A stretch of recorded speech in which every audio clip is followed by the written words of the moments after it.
Hello बच्चों, मैं आशीष झारिया स्वागत करता हूं आपका मेरे यूट्यूब चैनल स्टडी विथ एजे में।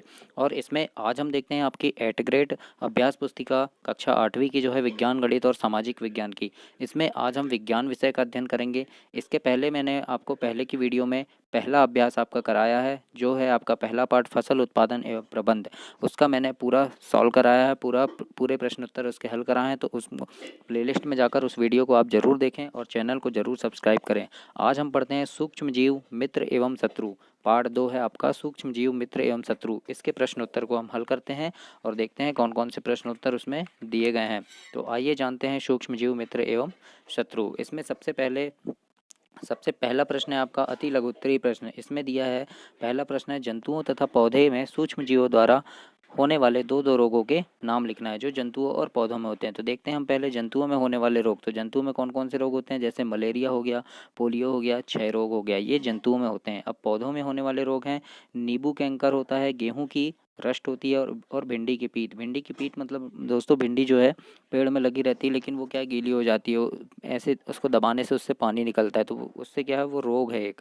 नींबू कैंकर, नींबू में दाग हो जाते हैं, नींबू में ऐसे काले काले धब्बे पड़ जाते हैं, तो नींबू कैंकर वो एक दाग है, इससे नींबू में रस नहीं होता है। तो इस प्रकार से ये कुछ रोग हैं जो जंतु एवं पौधों में होते हैं। दूसरा देखते हैं, प्रश्न नंबर दूसरा है इसमें कि चित्र में दिए गए सूक्ष्म जीव का नाम बताइए। जो चित्र आपको दिख रहा है ये कौन सा सूक्ष्म जीव है, इसका नाम बता रहा है। तो ये है दोस्तों राइजोपस, जिसे हम ब्रेड मोल्ड भी कहते हैं। और यह सूक्ष्म जीव के किस वर्ग में आता है, तो ये कवक वर्ग में आता है, जो मृतोपजीवी कवक है। तो इस प्रकार से आप लिख दीजिएगा। प्रश्न नंबर तीसरा है दोस्तों, प्रतिजैविक का उपयोग करते समय हमें क्या क्या सावधानियां बरतनी चाहिए, है ना। प्रतिजैविक एंटीबायोटिक, तो उसका प्रयोग करते समय हमें क्या क्या सावधानियां बरतनी चाहिए। तो सबसे पहला तो है कि डॉक्टर की सलाह पर ही हमें प्रतिजैविक दवाई लेनी चाहिए, अपने मन से नहीं लेना चाहिए। दूसरा है सर्दी जुकाम फ्लू में प्रतिजैविक हमें नहीं लेनी चाहिए, अनावश्यक रूप से प्रतिजैविक नहीं लेनी चाहिए, क्योंकि यह प्रभावकारी नहीं होगा फिर।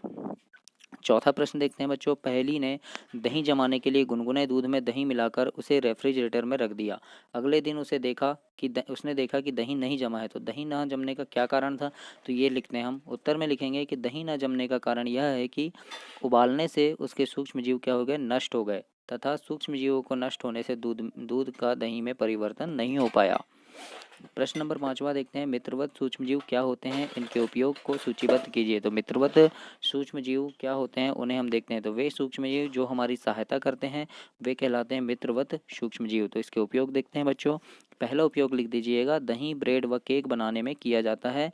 दूसरा उपयोग लिखिएगा, पर्यावरण को स्वच्छ रखने में भी सूक्ष्मजीवों का उपयोग किया जाता है। तीसरा लिखिएगा आप, औषधि एवं कृषि में मिट्टी की उर्वरता शक्ति को बढ़ाने के लिए भी सूक्ष्म जीवों का उपयोग हम करते हैं। छठवां प्रश्न है बच्चों आपका, वैक्सीन यानी टीका हमारे शरीर में किस प्रकार कार्य करती है। तो उत्तर लिख दीजिएगा, जब रोगकारक सूक्ष्मजीव हमारे शरीर में प्रवेश करते हैं तो उनमें लड़ने के लिए हमारा शरीर प्रतिरक्षी उत्पन्न करता है। जब वैक्सीन लगाते हैं हम तो क्या तो यह हमारे शरीर में सदा के लिए बनी रहती है तथा रोग कारक सूक्ष्मजीव से हमारी सदा के लिए रक्षा करती है। इस प्रकार वैक्सीन क्या है, कार्य करती है। तो ये हुआ बच्चों वैक्सीन के कार्य। इसके बाद प्रश्न नंबर 7वां है आपका कि पहेली ने आधा किलो आटा लेकर उसमें थोड़ी सी चीनी डालकर गर्म जल मिलाया तथा एक चुटकी यीस्ट पाउडर मिलाकर गूंथ लिया। 2 घंटे बाद उसने देखा कि आटा फूल गया। पहेली के निम्न प्रश्नों के उत्तर दीजिए। तो पहला प्रश्न है इसमें, आटे के फूलने से में यीस्ट किस प्रकार सहायक है। तो इसमें उत्तर लिखना बच्चों कि यीस्ट जो है तीव्रता से जनन करके कार्बन डाइऑक्साइड उत्पन्न करते हैं तथा गैस के बुलबुले और खमीर वाले मैदा जो है इसका आयतन बढ़ा देते हैं। तो ये था उसके आटे के फूलने का कारण। दूसरा प्रश्न है, यीस्ट का उपयोग किस उद्योग में किया जाता है। तो लिख देना, बेकिंग उद्योग में किया जाता है। तीसरा प्रश्न है, क्या इडली एवं डोसा बनाने में यीस्ट का उपयोग करते हैं। तो लिख दीजिएगा आप, हाँ, इडली एवं डोसा बनाने में हम यीस्ट का उपयोग करते हैं। 8वां प्रश्न है, साधारण नमक का परिरक्षण के रूप में उपयोग करते हैं, क्यों। तो आपने देखा होगा बहुत सारी चीज़ें ख़राब ना हो इसलिए हम उनमें नमक मिलाकर उसको रख देते हैं। तो वही पूछ रहा है कि इसका उपयोग हम क्यों करते हैं। तो इसके में उत्तर लिखिएगा कि साधारण नमक का परिरक्षण के रूप में उपयोग इसलिए किया जाता है क्योंकि जीवाणु की वृद्धि को यह रोकता है ना। मांस तथा मछली को सूखे नमक से हम ढक देते हैं क्योंकि वे खराब ना हो। नमक का उपयोग आम, आंवला एवं इमली के परिरक्षण में भी किया जाता है।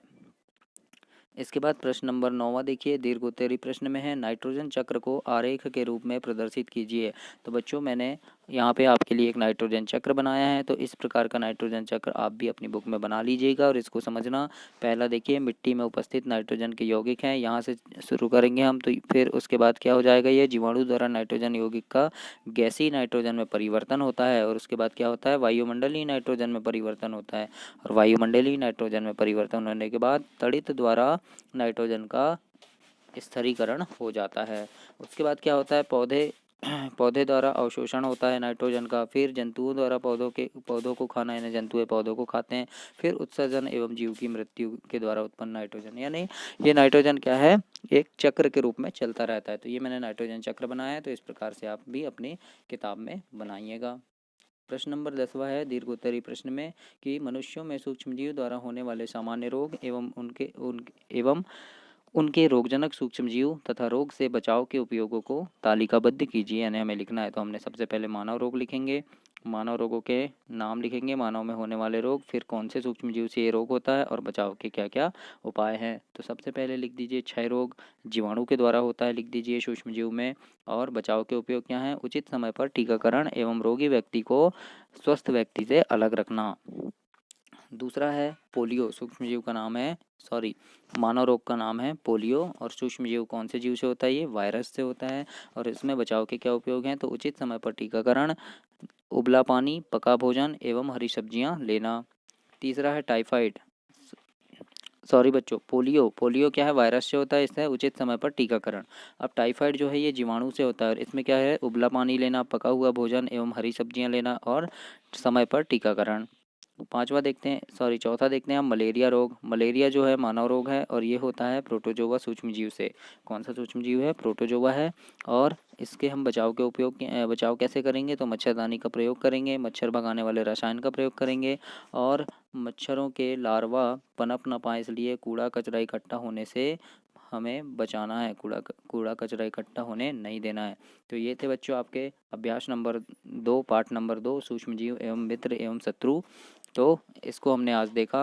अगले वीडियो में हम पार्ट नंबर 3 पढ़ेंगे और उसके प्रश्न उत्तर जानेंगे। तो वीडियो अच्छी लगी हो तो चैनल को सब्सक्राइब कीजिए और अपने सारे दोस्तों तक भी इसे शेयर कीजिए। और आपकी हिंदी, गणित, अंग्रेजी, पर्यावरण, इनकी वीडियो मैंने अपने चैनल पर बनाया है, उसको ज़रूर देखिए प्लेलिस्ट में जाकर, और अपने दोस्तों से भी कहिए ताकि उन्हें भी ऐसी वीडियो मिल सके, और चैनल को ज़रूर सब्सक्राइब करें। धन्यवाद।